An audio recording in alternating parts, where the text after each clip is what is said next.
بسم اللہ والصلاۃ والسلام علی رسول اللہ کا سوال ہمارے پاس ہے کہ اس حوالے سے کیا حقیقت ہے؟ بعض لوگ کہتے ہیں کہ ہجری تاریخ کا آغاز یہ نبی کریم علیہ السلام کے دور سے ہوا، بعض کہتے ہیں کہ دوسرے جو خلیفہ راشد ہیں حضرت سیدنا عمر بن خطاب فاروق اعظم رضی اللہ تعالیٰ عنہ کے دور سے ہوا ہے۔ تو اس حوالے سے دو قول ملتے ہیں، بھائی ان دونوں قولوں میں کوئی تضاد نہیں ہے، تاریخ طبری میں موجود ہے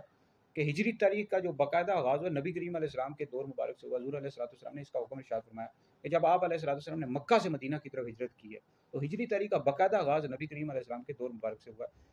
البتہ تہذیب الاسماء لغات میں موجود ہے کہ 17 ہجری میں امیر المومنین خلیفہ اعظم حضرت سیدنا عمر بن خطاب فاروق اعظم رضی اللہ تعالیٰ عنہ نے اس کے اجرا کا باقاعدہ حکم ارشاد فرمایا، مطلب صحابہ کرام علیہم رضوان نے پھر اس کی جو تاریخ تھی اس کا حساب رکھنا شروع کر دیا، یعنی 1 محرم 2 محرم یہ 3 محرم ہے آج، تو باقاعدہ مہینوں کا حساب رکھنا شروع کر دیا۔ تو اس 17 ہجری میں صحابہ کرام علیہم رضوان کے مشورے سے آپ نے اس کا حکم ارشاد فرمایا۔ تو ان دونوں قولوں میں کوئی تضاد نہیں ہے، باقاعدہ آغاز نبی کریم علیہ السلام کے دور سے ہوا تھا اور اس کی جو اجرا کا حکم دیا ہے وہ سیدنا فاروق اعظم رضی اللہ تعالیٰ عنہ نے دیا 17 ہجری میں۔ یہ تہذیب الاسماء لغات میں موجود ہے، دونوں قولوں میں تضاد نہیں ہے۔ یہ جو کہا جاتا ہے کہ ہجری تاریخ کا آغاز یہ سیدنا عمر بن خطاب فاروق اعظم رضی اللہ تعالیٰ عنہ نے کیا، تو ٹھیک ہے، اس طرح کہہ سکتے ہیں، کوئی حرج نہیں ہے۔